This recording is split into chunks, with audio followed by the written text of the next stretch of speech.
Well, joining me now to discuss this and the rest of the day's news is Nationals MP Barnaby Joyce. Barnaby, nice to see you. Thank you for joining me. Before we get to the other news of the day, I just want to get your reaction to today's anti-Semitism report.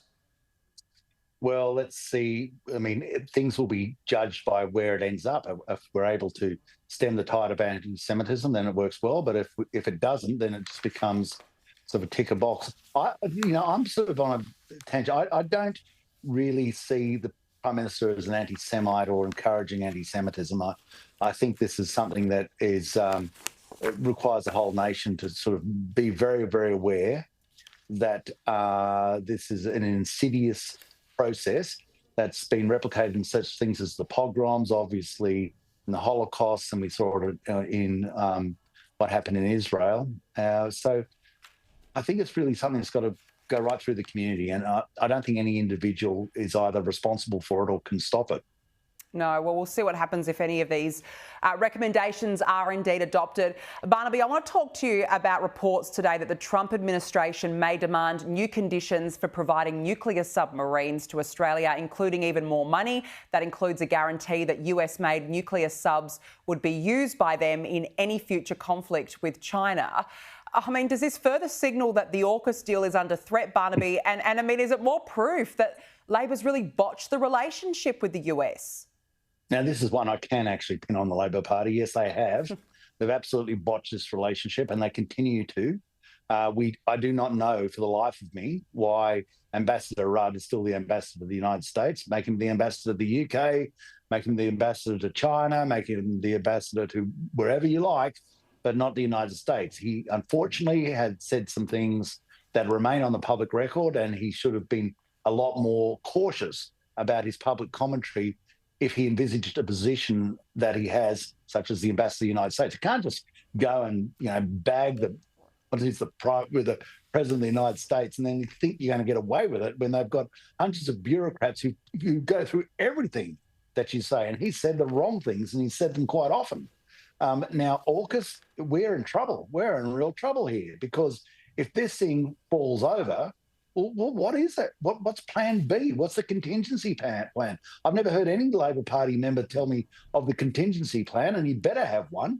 If you're talking about the defence of your nation, you don't just have one plan. If that falls over, the nation fails. You have a contingency plan worked out about what you're going to do next, because we've got an awful lot to do.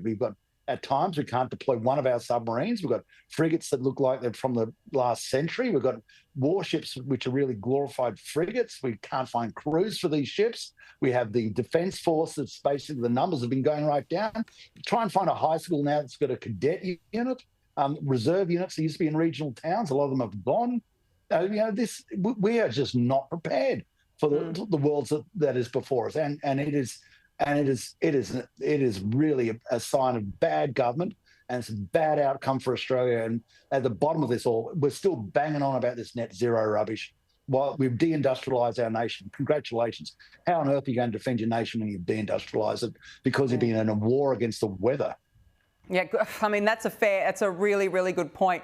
Now, look, I've got to ask you about I think you're going to laugh at this one, Barnaby. The CEO of a major climate change charity has praised China, the world's biggest and worst carbon emitter, in a very bizarre speech to the National Press Club. Here is what the CEO of the Smart Energy Council, John Grimes, said.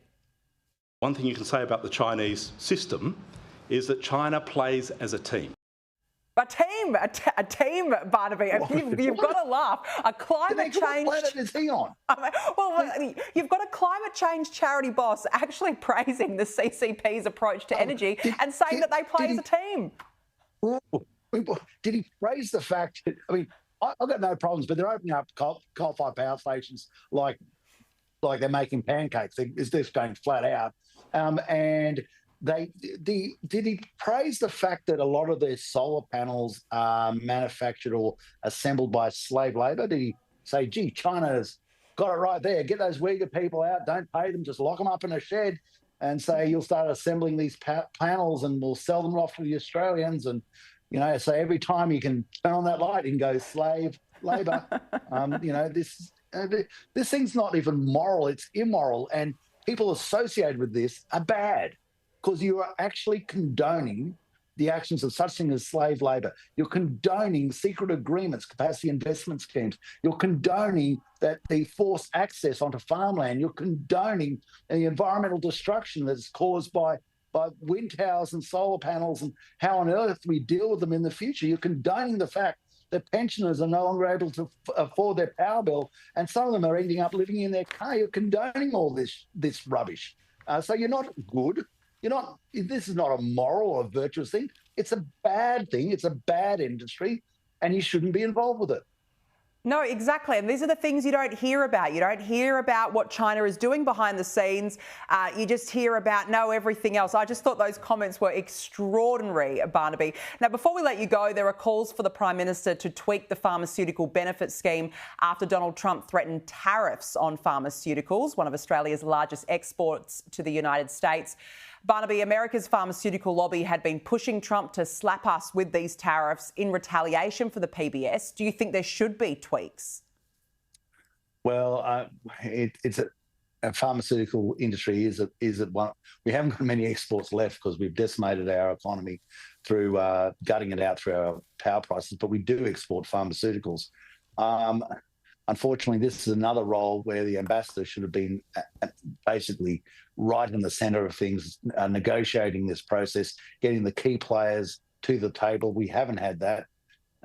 This is an invidious position. I think the pharmaceutical benefit scheme is a very good scheme, but if you want to keep the export of over $2 billion worth of pharmaceuticals into the United States, then you've got to ask some serious questions about what it's exactly the United States is asking for, and can we participate in that process? We're on the horns of a dilemma with the United States at the moment, and we needed the best team on the paddock, and we haven't even got a team on the paddock. We may as well not have an ambassador because we don't get access at the highest levels to the President of the United States. Well, we've got the Z team on the paddock at the moment, certainly not the A team. Barnaby Joyce, good to catch up with you. Thanks very much for joining me on the show this evening. Appreciate it.